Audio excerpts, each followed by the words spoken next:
Assalamualaikum warahmatullahi wabarakatuh. Ketemu lagi, masih membahas tentang kuartil ya. Walaupun di pertemuan yang lalu kuartil ini sudah kita bahas, tapi ternyata ada beberapa yang menggunakan rumus dan rumus tersebut salah penempatan. Jadi Ibu bahas sekarang supaya kalian jelas kalau menggunakan rumus itu, rumus yang digunakan harus rumus yang mana.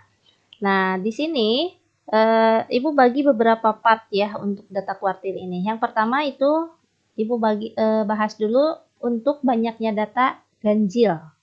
Nah, kita tahu bahwa untuk menentukan kuartil itu berbeda tergantung dari banyaknya data. Kalau datanya ganjil, ini pun ada dua kondisi.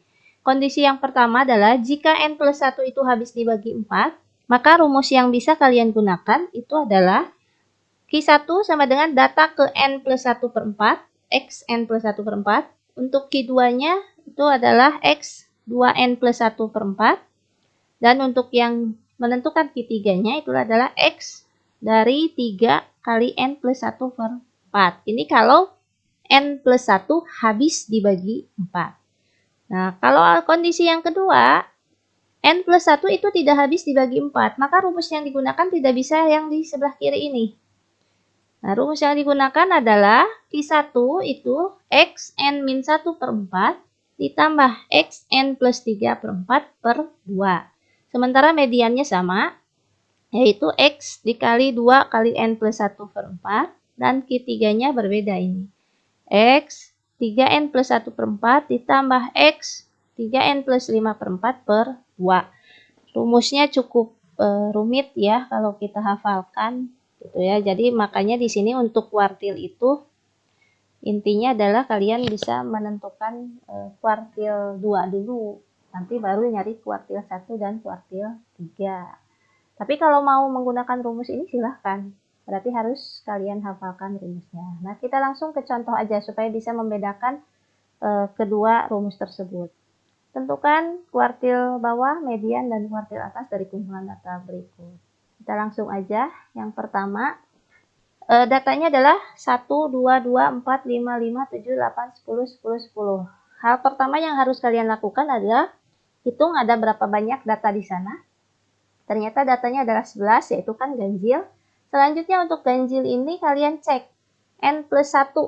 Nah, n plus 1 berarti 11 tambah 1, 12, dan 12 ini habis dibagi 4. Berarti di sini untuk soal yang A, kita gunakan rumus yang pertama tadi. Jadi Q1-nya adalah data ke n plus 1 per 4, n-nya adalah 11, berarti data ke 11 ditambah 1 per 4, 11 ditambah 1, 12, 12 dibagi 4 itu 3, berarti data ketiga, nih data ketiga. Jadi kuartil satunya adalah 2. Selanjutnya kuartil 2 atau median. X 2 kali n plus 1 per 4. N-nya adalah 11. Berarti kita hitung. 11 ditambah 1, 12. Dikali 2 dibagi 4. Berarti itu adalah data ke-6. Nah, ini data ke-6-nya adalah 5. Sehingga kuartil 2-nya 5. Atau median. Dan Q3. Q3 itu adalah X dari data 3 kali n plus 1 per 4. N-nya 11 ditambah 1, 12 dikali 3 dibagi 4. Maka Q3-nya itu adalah data ke-9. Data ke-9 itu adalah 10. Nah, jadi dari kumpulan data 1, 2, 2, 4, 5, 5, 7, 8, 10, 10, 10, maka Q1-nya adalah 2, Q2-nya 5, dan Q3-nya adalah 10. Ini rumus yang pertama digunakan karena n plus 1 habis dibagi 4. Nah, soal yang kedua, nah di sini kita lihat, ada berapa banyak data? Kalian hitung dulu. Ternyata datanya ada 17. 17 juga ganjil. Tapi cek n plus 1-nya. 17 tambah 1 itu 18. 18 itu tidak habis dibagi 4. Maka rumus yang pertama tadi tidak bisa kita gunakan untuk menyelesaikan di soal yang kedua ini. Karena akan salah nanti jawabannya. Jadi, kita gunakan rumus yang kedua. Q1-nya adalah X n min 1 per 4 ditambah X n plus 3 per 4. N-nya kita ganti dengan 17.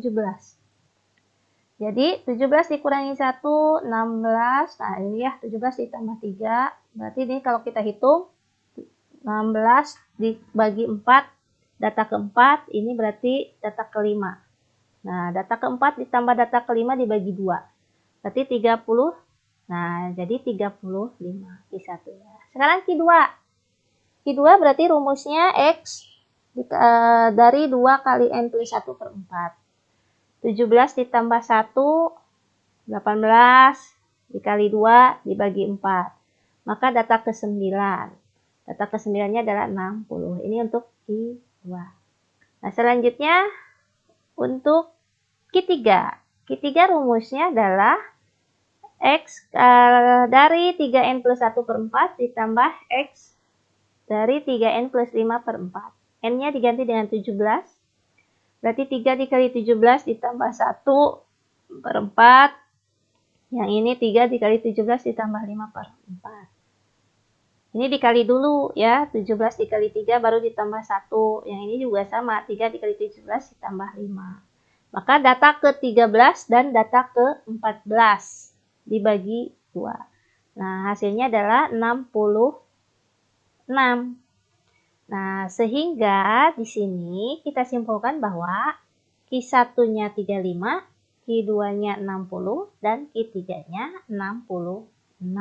Nah, lihat gitu ya. Jadi di sini nanti membagi datanya itu benar, membagi 4. Nah, gitu ya. 4, 4, 4 dan seterusnya. Oke. Ini adalah untuk data ganjil. Jadi nanti ada perbedaan antara banyaknya data yang ganjil dengan banyaknya data yang genap. Nah, untuk video kali ini Ibu cukupkan khusus yang ganjil dulu supaya kalian tidak pusing. Nah, kalau mau menghafalkan rumusnya silahkan. Kalaupun enggak tidak masalah karena masih bisa menggunakan cara manual seperti yang dibahas di video sebelumnya. Oke, mudah-mudahan bisa dipahami. Terima kasih atas perhatiannya.